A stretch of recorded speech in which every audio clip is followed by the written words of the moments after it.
then, and number one now. You're listening to Heffron and Reed. Heffron and Reed. Rated #1 podcast by the World Podcasting Federation and the Podcast Ranking Association. No, for real. It says it right here.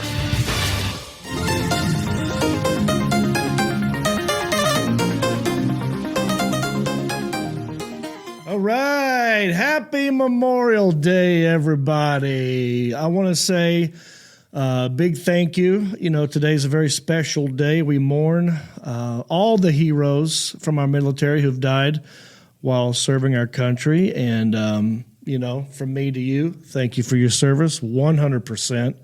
So me and Heffron, this is not a live episode, just FYI. We're off with our family and our friends doing Memorial Day things. Perhaps I'm by the pool. Perhaps I'm eating a hot dog or a hamburger. I'm probably wearing this shirt. This is my sort of my patriotic holiday shirt. So this is good for Memorial Day or 4th of July. I saw it online. I had to have it. Check it out. Get a sun drop. Put it right in here in the front pocket. Look at that. Boom. Keeps your hands. You can do things. So anyway, happy Memorial Day. Don't worry, though. If you're watching this, it's not live, but I got stuff for you. So stick around. Maybe some of you are tuning in for the first time and you're thinking, well, what is Heffron and Reap? I'll tell you, I'm John Reap. My buddy John Heffron does this show with me, and he's not here because it's Memorial Day. But we are 2 winners of Last Comic Standing, 2 journeymen, 2 road dogs, and lovers of the 1980s. No politics, no pandemics, no Putins, just pure pleasure, baby. Sometimes promo codes. We'd like to talk about that. But real quick, why don't I use this time to plug my tour dates since Heffron's not here and I'm running the ship. I'm going to make it about me. My next tour date coming up, June the 1st. That's right around the corner, baby. Columbus, Missouri at the Blue Note. Come see me there. And then from there, I'm going to St. Charles, Missouri at a place called the Funny Bone. I'll be there June 2, 3, and 4. So come see me. All the tour dates can be found at heffronandreap.com. I got my tour dates there, and then you could click on John Heffron's tour dates if you feel like it. I want to give a quick shout-out to all of our Patreon supporters.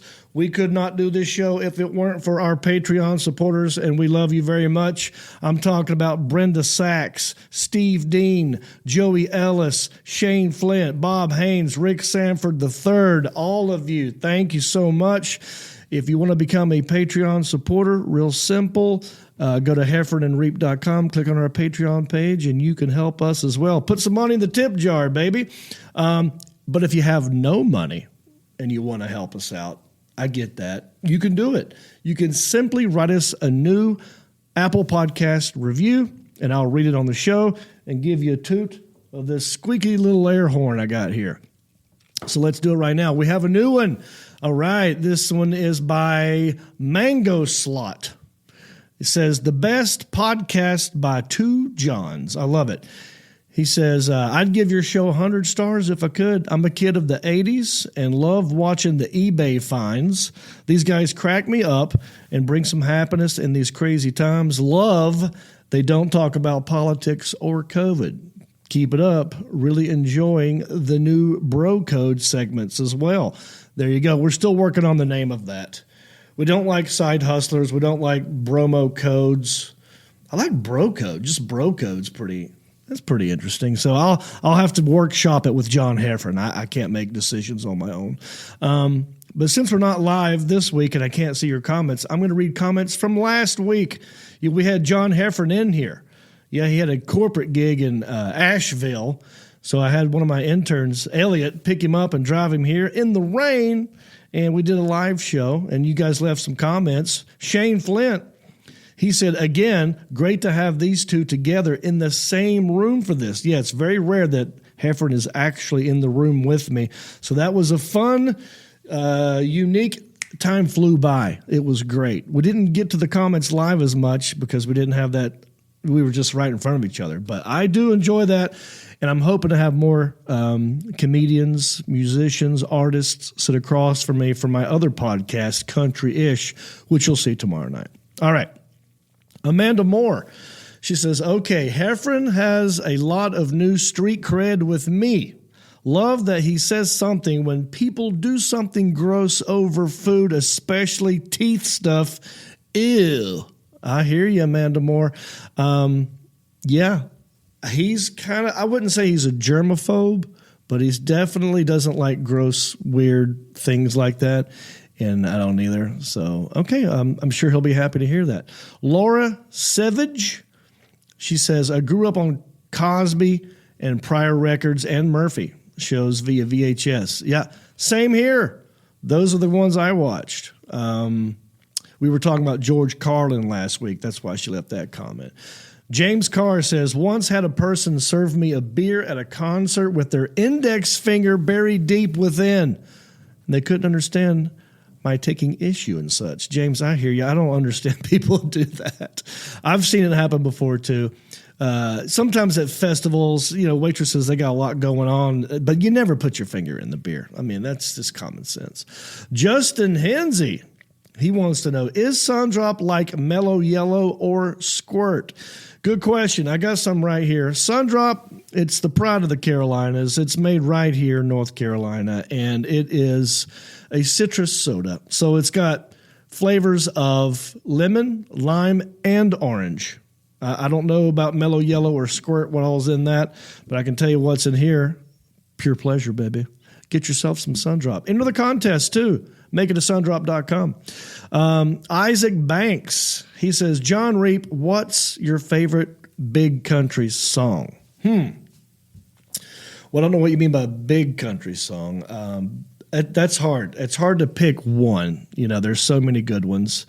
It was all I could do to keep from crying. That song, perfect country and western song, hard to beat. But I also love He Stopped Loving Her Today. That's one of my favorites. So I hope that answers your question, Isaac Banks, and thanks for the comment. Here we go. Here's one by Sean. I'm going to butcher this last name, and I apologize in advance, but let me give it the old college try. Here we go. Sean, O'Keelah-Chain.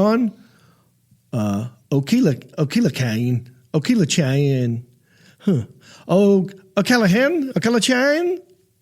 I'm sorry. But here's what you said. We would love you in Ireland. Both of you guys. Love you both. So funny. Thank you, buddy. Appreciate it. And I would love to come to Ireland. That is on my bucket list. I've never been, but I'm hoping to one of these days. I feel like you guys remember when Dave Chappelle a while back freaked out, like he just lost his mind and went to Africa to collect his thoughts. I feel like if I do that, I go to Ireland. I feel like those are my people. I mean, look at me. I look like a damn leprechaun. You know what I mean? But let's get to the show. We got a lot to do. We got great segments coming up. Some of my favorite guests. I think some of you guys might be joining this new for the first time. Maybe you haven't seen some old shows, but I want you to check this segment out. We had John Schneider from the Dukes of Hazzard in here. Well, not in here, but he was on the show. And I was in one of his movies called Poker Run, and he zoomed in, and me and John Heffron had questions for John Schneider. Check out this clip with the very famous Bo Duke, John Schneider. So, Mr. Schneider, where are you zooming in from today? Are you in Louisiana? I'm in Louisiana. Okay. Now, I know you guys where you were not long ago, being hysterically funny. Have you seen it? I sure did. Yes, I laughed out loud several times. Good. Yes. Good. I want to say one of my favorite laughs. It wasn't a scene with me. It was a scene where Michael Sullivan and Dane Rhodes were playing Tiny and Tim Needham when they were trying to get into the car. And randomly he said, all right, turtle mode. And like, yeah. I laughed when we filmed that. You were there when we filmed that. I didn't know he was going to do that either. I wondered what the hell? What is Let's Turtle It? Oh my God. Because Michael Sullivan gives the appearance of someone that's far more fragile than being able to do that particular move. Yeah. And Dane is strong as an ox, but you wouldn't know that when you're looking at him. You'd think, okay. So, folks, what John is talking about is Dane turns around and then grabs Michael's arms like this, so they're back to back, and then pulls him and then shoves his feet in the window of Buford T. Justice's car. And that was awesome. I mean, I love too that it wasn't just a quick thing. It was a wide shot, and you stayed on him the whole time. And then, like, he finally got in there, and his hat was off, and you can see he was out of breath because that's to get your feet, like, you're basically doing a plank the whole time getting into the window. Yep, and there's a door lock involved, which no telling where that went. So it was right. It was so fun to see and so funny when I cut that together. Those guys are great. I wonder how long. Nobody has said to me yet. I don't think anybody realizes that Timmy Needham and the sheriff are the same guy. Really? Wow. Well, then, done. We didn't try to hide it, but I think Dane is that good. Well, he is playing. I mean, you could tell he's doing it differently, obviously. But he that first scene where he comes out and he puts the apple box down and stands on it, and you're like, you're something's different. Yeah. And so that right away explained the whole thing. Yeah. Tyrus couldn't get out of his gig in New York. He called me this morning. Just go with it, right? Yeah. Okay.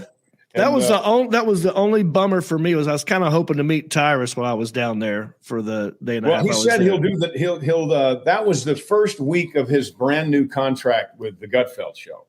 Okay. So they were in the mode of we want you here. We want to make sure that you're here. So they made him be in New York a couple of days ahead of time just for their own comfort, because with this whole nonsense going on, nobody knows nothing. So so he couldn't be there, but he said, please let me come and be in the next one. So I'm thinking we're going to have Tyrus and Dane in the next one. Okay. Arguing about who gets to do what scene. Yeah, right. Well, it was a great experience, man. I was happy. I was able to do it. I made John Heffron jealous because he's like, I want to be in one of those movies. So yeah, I'm always pitching Reap buddy comedy movies because we're 50-year-old comedians. We've done super well on the road, but you reach an age where no one's really looking for a 50-year-old for anything.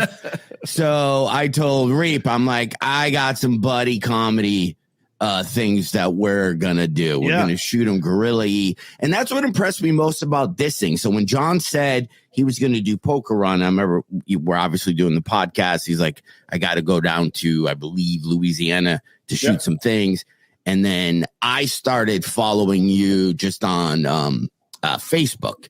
Because I think you posted something about John, and I go, he's one of the funniest, and you do that type of thing. But then I saw how fast things move. So you banged out that movie, and I'm saying that in a good way, fast enough for me to think, John Reap, we could do what I want to do. I'm not as intimidated about it as I was, because this movie from start to finish, Poker Run, is done, right? And it seems like you went away and shot it like a couple months ago. Well, we did principal photography in something silly like 11 or 12 days. Wow. But then me and my camera and my, occasionally I'd go out and we race dirt tracks. So I'd go shoot some parts of the dirt track race. Right. I'd go shoot some things. So the I would say 80% of the movie took 12 days and the rest of it took a couple of months just because I had them. So I also edit the movie. So I would cut the scenes together and go, this is great, but if I had this, it'd be better. So I just go out and shoot it. Mm-hmm. So it's a really good thing to be the writer editor, right? And I'm not the cinematographer, but I can go out and shoot things as needed. So it's actually one of the things that happened because of all the lockdowns and all the nonsense in 2020. We made the predecessor to this movie. We made Stand on It, and we had a 15, 20-day schedule. And all of a sudden, everything shut down. So all of a sudden, whatever I shot in 3 days, I had to make as much of a movie out of that as I could, and then get the rest, like you say, in a guerrilla fashion, just kind of on the sly. Right. Good thing about these movies is that the person that has the most screen time, other than the car, is me. So I can go and I know where I am at all times. Well, almost all times. Right. And so I can go out and shoot stuff with me. And fill in the gaps. So it was a great process. We are doing another one. It's called Double or Nothing. And this time there's going to be $5 million on the line, and we'll build, if you're available, both Johns, we'll have you both in.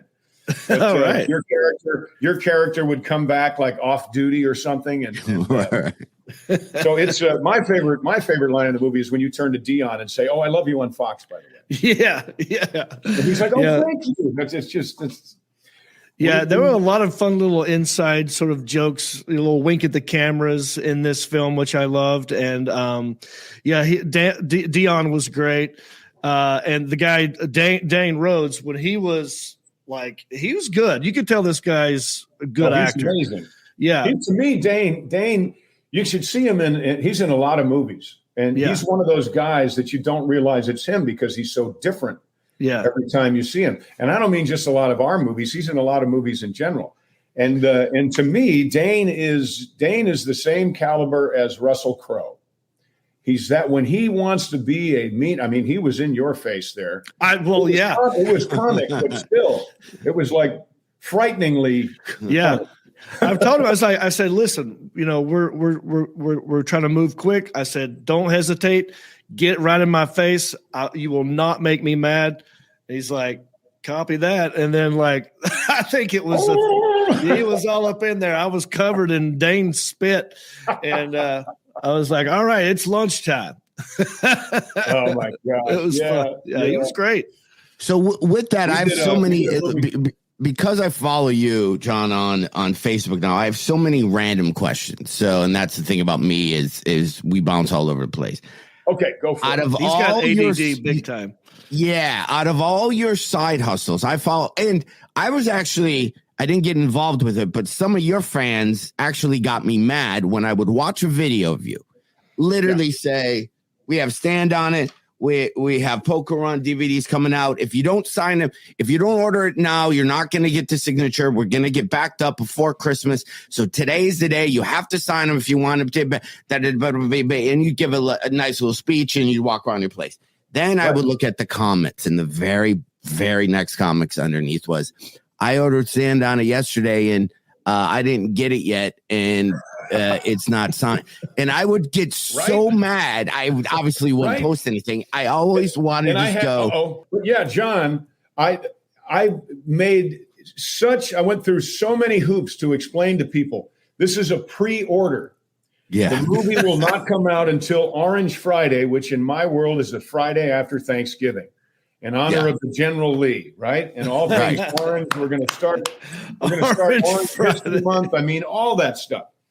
And people would say, I ordered mine yesterday and I didn't get it, or I ordered it last week and I didn't get it. I said, I'm not finished with it yet. Yeah. I wanted to jump on and defend you, but I didn't. But I did. Well, next time, come on. Yeah, step up, Heffron. Yeah. All right, John Schneider, everybody. Huh? So it is Labor Day, and I'm wearing my Labor Day patriotic shirt, tank top. But you know what else? I don't know yet because this is pre-recorded. I want to see the new Top Gun movie. I've been hearing good things. I was trying to wrangle my friends, and we were going to watch the first Top Gun together, then go see the new Top Gun. I don't know. By the time this comes out, I may have already seen it, and I hope I had a good time. I hope it was great. I saw a little clip, and it looked pretty. I've been hearing good things, so we will see. I'll tell you what is great. Brad Williams, remember that guy? He's a short fella. I think they call him little people. I think that's what they want to be called these days. But he might be a little person, but he's got a big heart and a big laugh and a big career, and he's very funny. And he was on Heffron and Reap talking about when he was a warm-up performer for a wrestling match. You guys see this? It's one of the craziest gigs I ever did. Were you ever an audience warm-up guy? No. No. So I took a job as an audience warm-up guy, and for those of you who don't know, every show that has a live audience, every TV show that has a live studio audience, they're not just sitting there quiet until they start taping. There's a comic who's an audience warm-up guy, and he or she is constantly talking. They're playing games. They're interviewing people. Like, their job is to keep the crowd hyped, so when they finally come back and start filming again, the crowd's already hyped and ready to go. So I got hired to do audience warm-up on a TV show that was called Hulk Hogan's Wrestling with Celebrities. And when you think, oh, so you're like, wow, wrestling with celebrities. So who was there? Was Channing Tatum there? Was like The Rock? Like, no. When they say celebrity, I mean, I'm talking Todd Bridges. I'm talking Screech. I'm talking about your best friend in the entire world. Danny Bonaducci was on it. I know you're not surprised by that. But how did I miss this? Did it ever make it to air? Yeah, it did. It made it to air. It aired on country music television, of course. CMT. Yeah. And yeah, who are the other wrestlers? Dennis Rodman. We had Stallone. And when you think Stallone, you're like, oh, wow. Yeah. Sylvester? No, we had Frank. Yeah. So that was the cast. Then and other wrestlers of that ilk, other celebrities of that ilk. And so I was the audience warm-up guy. And I was in a wrestling ring. Like, the set was a wrestling set. There was a ring. There was bleachers all around, and they would watch the celebrities do their matches. But in between the matches, they'd be filming stuff, getting things ready, and that's when I would come out and do my audience warm-up, which was great. I would come out and hype the match and talk wrestling and blah, blah, blah. And then I wanted to do this thing. I was like, I've got a friend. He's the other guy in that photo. His name's Ozzy, and he was training to become a professional wrestler. And I've done like one class. I did one class. And so I did this thing where I had Ozzy in the audience, and he heckled me. And then I came back at him, and I did the whole like, oh, you think this is easy? Why don't you try it? And invited him into the ring. And then Ozzy came in the ring, told two really bad jokes that I wrote that are like just horrible. Right. And the audience started booing him, and then he turns in frustration and hits me with the microphone. Makes a big boom. Everyone gasps. And now it's an impromptu wrestling match. And Ozzy and I started like doing moves. Like, we started doing stuff. And it ended with me going off the top rope, doing a frog splash, and landing on Ozzy. A ref who I had tipped out that we were going to do this slides into the ring, counts 1, 2, 3. The whole place explodes, and the director is actually mad at me. The director's mad at me. Like, everyone's like, "Oh my god, that was incredible." The director's like, "We need the audience that hype for our stuff. Like, what are you doing? Like Dennis Rodman versus Frank Stallone is not going to get that kind of reaction." That's hilarious. So, and when the match was done and when they started and we were about to start taping again, Hogan stopped the taping and went, "Hold on, I got to talk to those guys." Like, he delayed taping. He's like, "I got to talk to those guys." And so we walked up there, and like I said, I'm a huge wrestling fan, so Hulk Hogan, come on, like that's the guy. And we walk up there, and he's like, "Oh man, you guys were like a wrecking crew out there, brother," and like just was really nice to us. Said we did a good match, and took that photo, and it was awesome, man. It turned from one of my like, I can't believe I'm doing this gigs to, fuck yeah, I'm so glad I did this gig. That's so fun. I'm going to have to look it up now to even see. Dude, Nikki Ziering was one of the female wrestlers. Trishelle from The Real World. Like, it's a doozy of a lineup, man. On CMT. That's so funny how those cable networks always start off with like a, hey, we're this and we're gonna only, it's for country and then they have like one show and then after that we have no programming. We don't know how to do this. Let's just grab, Let's pay $500 million and get Friends. Just like every other network is doing right now. Let's just buy Friends. That's it. All right, Brad Williams, huh? What'd I tell you? That guy's crazy. I love him. You know what else I love? History. And this show, we're all about the 80s, baby. We love talking about things in the 80s. And do you know what happened on this day, May 30th, 1985? You want to guess? No, I'll tell you what happened. Just let me tell you. The talk show Larry King Live debuted on CNN, and it became hugely popular, in part because of King's easygoing interview style and his ridiculous suspenders. I never got over those suspenders. I saw him one time at a restaurant in Beverly Hills, and it looked like the suspenders had worn into it became a part of his body. Very weird. But there you go, a little piece of history for you. I'll tell you what else is history. Things I've done in the past, of course. We had Christopher Titus on the show. Big name, funny guy. And we got to talking about sometimes you got to pee in the green room and there's not a bathroom. What do? Check it out.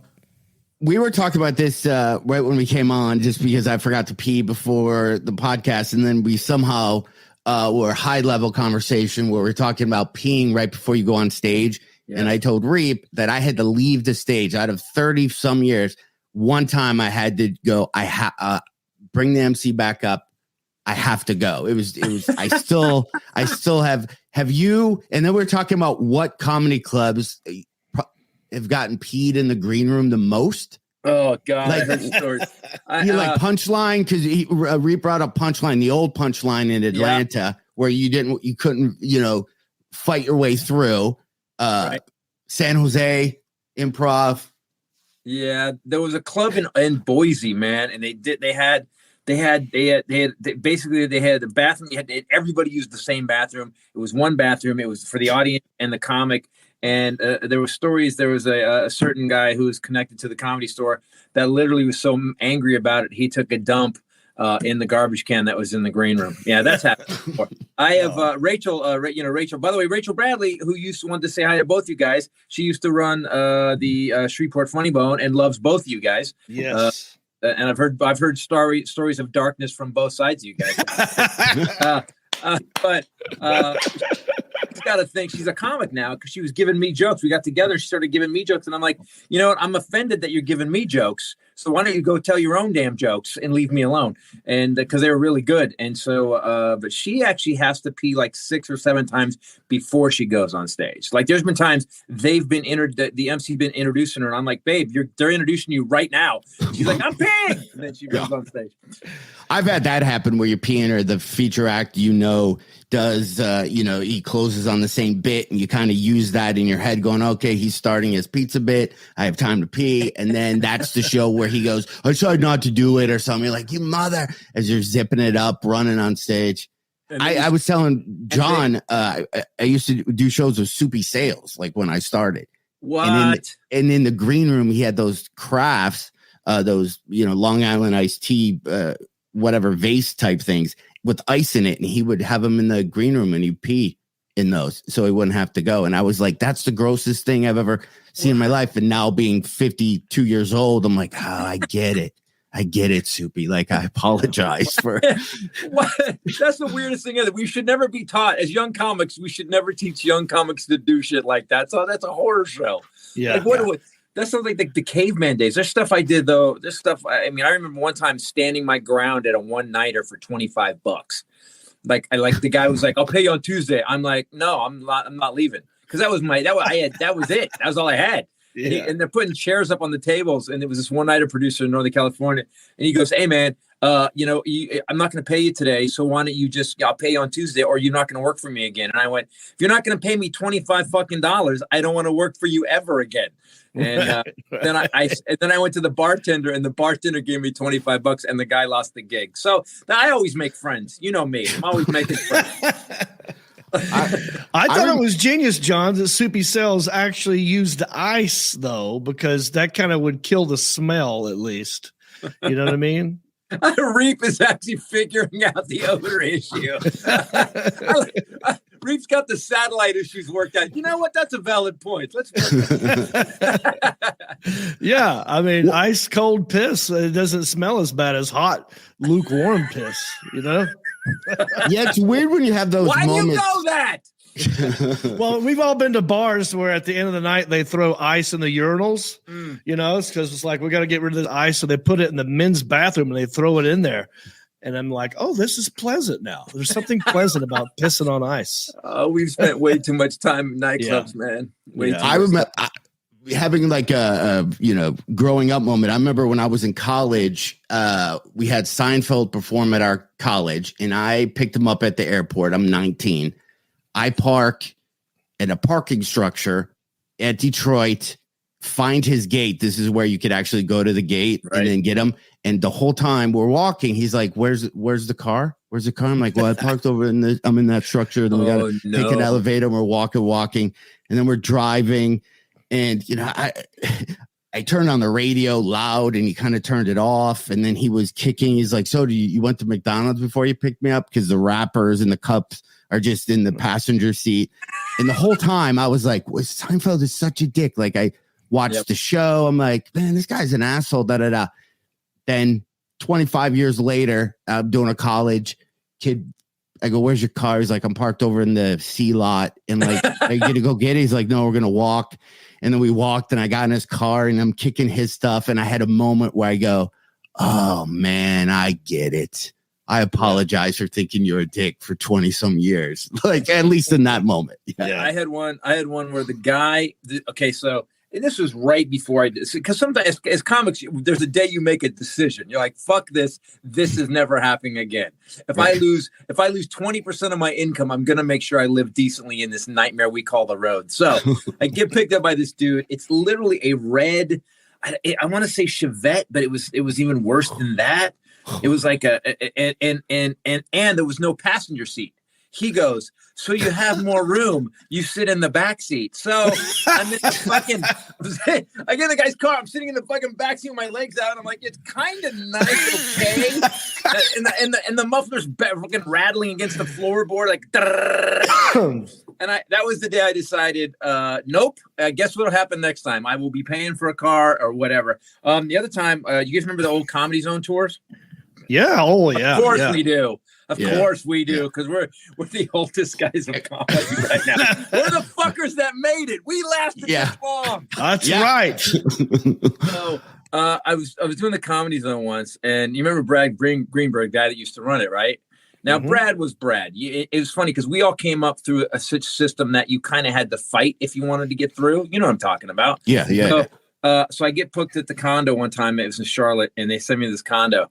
And I go in, guys, and we all love condo stories, I know, but and I usually don't tell a whole lot of them. But the tub was gray. It had it was a mottled gray. And I go in, and whoever was there the week before had obviously fucked every diseased hooker because just the smell of hot sex and moisture. And I walked in, and I'm looking around, and supposedly it's already been cleaned. And I call Greenberg, and I go, hey man, I go out, I can't stay here. And he goes, hey, everybody stays there. You're staying there. I said, I'm not staying here. And he goes, that's what it is, Titus. And I go, listen, if you'll come over and stay, he said, it's fine. I said, okay, then if you come over and stay with me in the condo, I'll stay here. He goes, I'll call you back. 15 minutes later, you're at the Holiday Inn, and I was like, victory! Oh my God! Do you remember Craig? Oh God, what was his name? Stanford and Sons. You ever play that room? Yes. Did you ever? Yes. Okay. So this has to do with him. And R.I.P. I mean, he was like a lovable con man. I didn't dislike him, but I knew he was full of shit. There's a guy in Florida like that too. I didn't dislike him, but I don't trust him. There's a guy on the West Coast too that I've been working for the 16. I know what you're talking about. Keep going. Yeah. There's a type. Yeah. And so like I had to stay, did a gig, and he's like, all right, well, it was sold out everywhere this weekend. All I could do was get you a Red Roof Inn. I'm like, and I was with my fiance at the time, but now my ex-wife. But I'm like, and she was kind of like, you know, a little uppity. So I'm like, let's go at least look at the Red Roof Inn and see how bad it is. So we check in. We had a small dog with us. We walk in. 3 things happen at the same time. She goes to the bathroom. I go to sit in a recliner, and the dog runs under the bed to do something. As I sit on the recliner, the whole thing just collapses. Like the foam comes out. Right. I fall to the ground. The dog comes running out with a cockroach this big, shaking its head like this. And I hear my fiance go, holy shit, somebody left a turd in the toilet. Like there was a turd floating in the toilet. And I'm like, I'm on the phone like, I can't stay here, buddy. And so, and I looked online. I got online and found a fucking hotel, which is why he didn't look for anything. He was just trying to save money. The funny thing is they always act like we're the assholes. It was funny because like people don't understand, and I hate to bitch about this, but the road is a fucked up place, man. And it's always like, all you guys do is complain. Dude, I got tuberculosis when I stayed in the fucking condo last time. I literally had spores in my lungs from a place in Green Bay. There was a club in Green Bay I worked, and they had a flood. And they told me this too. They go, oh, like 3 weeks ago, the whole place got flooded. But we cleaned it up, and it was green shag carpeting. And you can't clean. They didn't replace it. They just dried it out. and I went in, and like 3 weeks later, I go to the doctor, and he goes, you know, you got spores in your lungs. Where were you? Your lungs have mold. I said, my lungs are moldy? He goes, yeah. So I had to be on like serious antibiotics for like 3 weeks. So people don't get how hard, like, yeah, we're cute. We're funny. We get to get on stage. We're lovable. But you have no idea what the rest of our fucking day was. I'm sorry to be whining. I love my job. I love it. No, I know. Trust me. Yeah, I got scabies from a condo once in from Comedy Zone. Ex-wife. Yeah, from John. Yeah. All right, Christopher Titus, huh? All right. Again, I want to say happy Memorial Day. You know, it's May 30th, 2022, and it's Memorial Day, but it's not the only national day. You know, I like to talk about the weird random ones. So there's National Loomis Day. I'm not sure what that is. National Hole in My Bucket Day. Mint Julep. I do like those. A little sweet for me. National Water a Flower Day. Okay. World Multiple Sclerosis Day. Hearts are with you there if you got that. That's horrible. But it's also National Creativity Day. And you know who's very creative? My good buddy Reno, Collier, and he zoomed into the show, and we talked about it happened to be National Fettuccine Alfredo Day, and we got to talking about that. Check this out. Happy Fettuccine Alfredo Day again. I don't know if we talked about that. Happy Fettuccine. And to you too. Yeah. I feel like we should start every topic with happy, you know. Absolutely. This was in the news. Floyd Mayweather becomes the new Rob Lowe at the 2022 NFL Pro Bowl. Do you have any idea what this is referring to? Atkins? No. Adkins? No. What do you mean Adkins? Rob Lowe does Atkins? Oh, he does do Atkins, yes. He does the commercials for Atkins. He does. No, that's actually, now that you say that, that's a logical way of thinking. No. Here's what happened. And I'm going to defend Rob Lowe and Floyd Mayweather all over again. Okay. You like football, Reno Collier. I know this. You played football. Yes? Yes. High school. Yeah. Yeah. I love football. I played football. It's really the only sport I watch. And I've been to many games. I root for one team. I root for the Carolina Panthers. If you were to go to my closet, you would see mostly, in terms of a sports team, Carolina Panthers stuff. When I lived in LA, there was a minute I was doing Chargers, right? Because Phillip Rivers played for NC State and also the San Diego Chargers. Right. But it's 90% Panther stuff. Now, if I'm going to go to a game where the Panthers aren't playing, am I going to wear Panthers stuff? If I go to a Bengals versus 49ers game and you look over and you see a dude all decked out in Panthers stuff, would you not think that looks kind of weird or funny? Yeah. Yeah, that's what I think. It's bizarre. I'd be like, dude, you're at the wrong stadium. Yeah. They're not even playing here. So Floyd Mayweather was wearing a hat that just said NFL? Yes. Right. Well, first of all, he's at the Pro Bowl. There's not one team playing. It's all the teams. So who are you going to root for? NFC versus AFC. I mean, he's wearing an NFL hat. But Rob Lowe did it first a while back. Rob Lowe was at a game. It was a playoff game, I think, in San Francisco. And he was just wearing an NFL hat. And people started giving him shit and was making fun of him. I'm like, well, maybe Rob Lowe's not a fan of either team that's there, but he got tickets and wanted to go watch an NFL game and enjoys the NFL. You know what I think this is with both of them? I think they were going to the game. They went, oh, God, I don't want to get recognized and be hammered the entire time and not be able to watch the game. And somebody goes, hey, we got hats. You know what I mean? Throw him an NFL hat. He put it on. Yeah. Covers his face a little bit. 100%.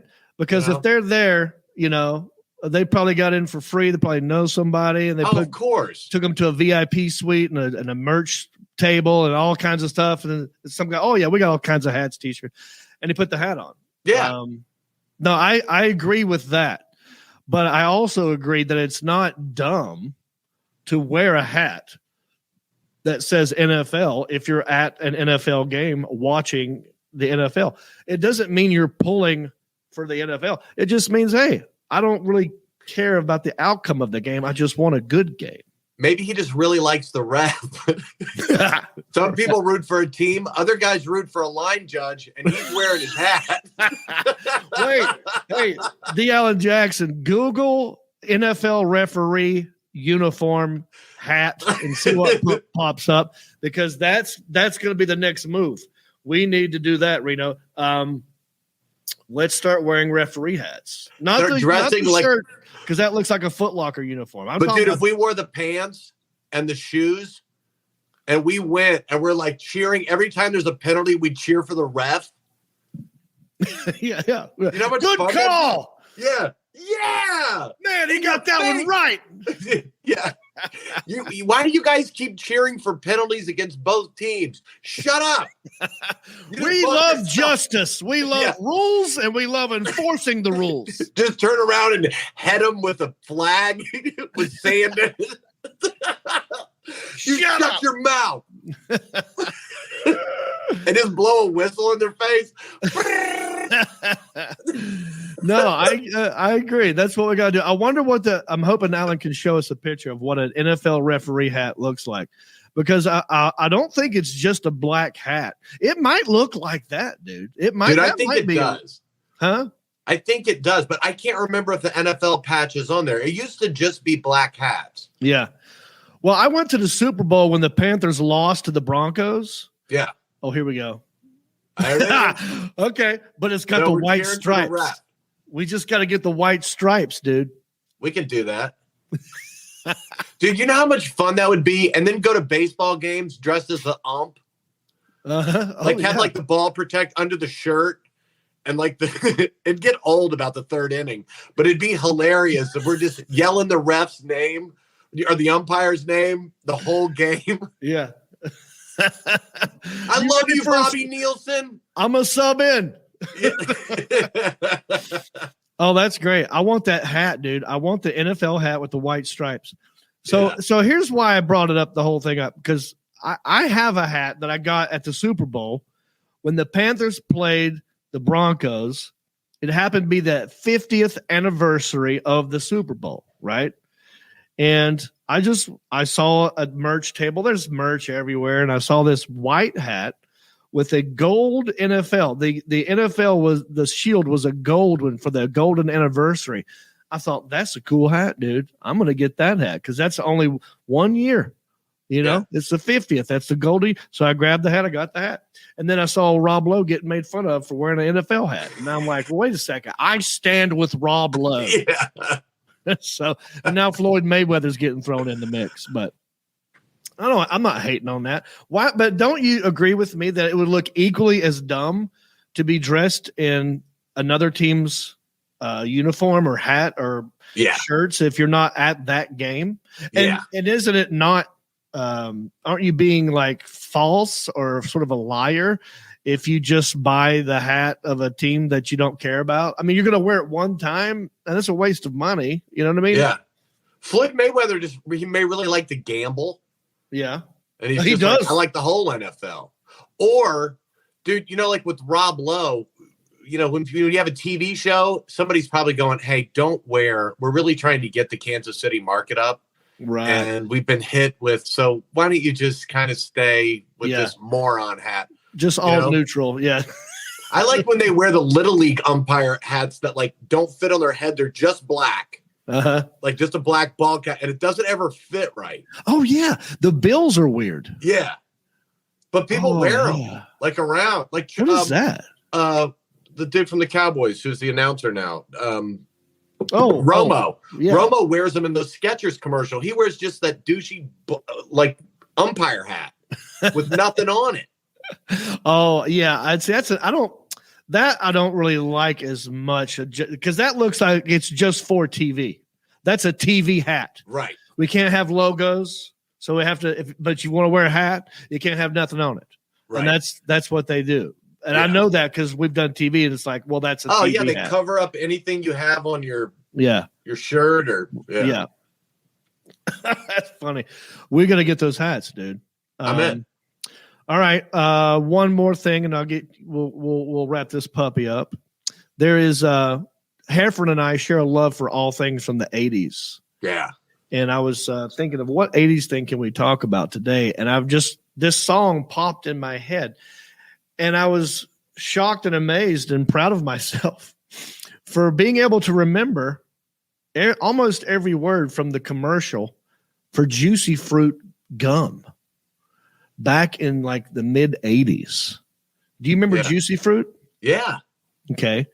If I told you to sing the Juicy Fruit song, do you have any idea? Could you start like just a note? I will give you a clue. For whatever reason, they liked people who skied. Skis were in it. Oh yeah. You remember this? Yeah, they all look like herpes commercials do now. They're kayaking and Right. But there was a snow skiing one, and they had a water skiing one. All right, one. dude, sing it. How's it go? Get your ski shined up, grab a stick of juicy fruit. The taste is gonna move you. Yeah. Pull it out, take it here. The taste is gonna move you when you pop it in your mouth. Something like that, right? It's kind of weird. It's like, that's a great jingle for me to remember it all these years later. Oh, Alan, let's play the snow skiing one. See how close I was. Get your ski shined up, grab a stick of juicy fruit. The taste is gonna move ya. Take a sniff, pull it out. Yeah. The taste is gonna move you when you pop it in your mouth. Juicy fruit is gonna move ya. It gets right to ya. Dude, hit those motors. The taste is gonna move ya. Yeah, it's like Good Times at the end. It was. Yeah. I wonder if they did that. They're like, we want a song that feels like Good Times. That without Jimmy Walker. Without no dynamite. We don't want people thinking of the ghetto. We want them thinking of snow a ski skiing, resort. Rich white people stuff. Yeah. But fun. It's gonna be fun. Yeah. It's kind of sexual too. It says, take a sniff, pull it out, and then pop it in your mouth. But that's the first one. Now, the Alan Jackson, should we play the water ski Juicy Fruit commercial? Do you guys remember this? People at home watching this, do you guys remember this Juicy Fruit commercial? Leave it in the comments section. That was the snow skiing one. Then there was a water skiing one. And I remember thinking, that this was a Mountain Dew commercial, but it's not. It's Juicy Fruit. Go ahead. Oh my God, I remember this. Get your feet shined up, grab a stick of juicy fruit.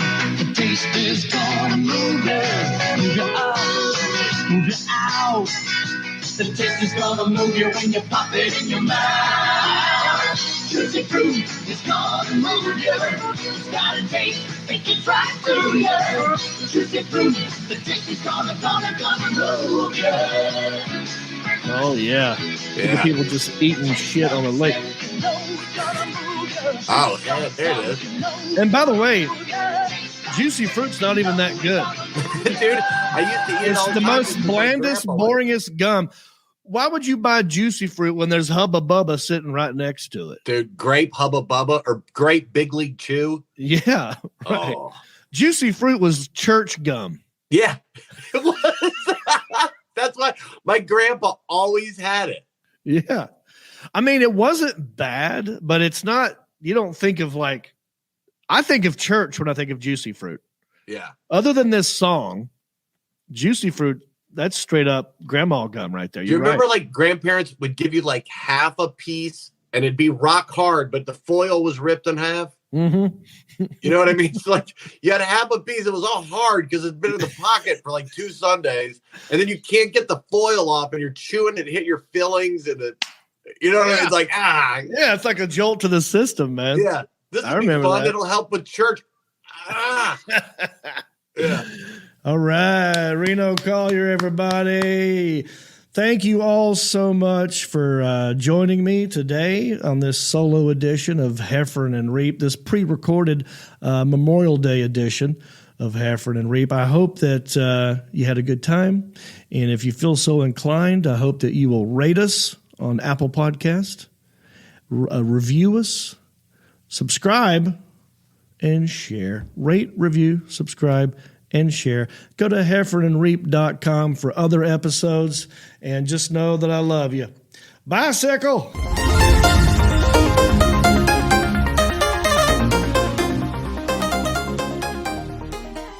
Since you love the Heffron and Reap show, please go to iTunes and let them know.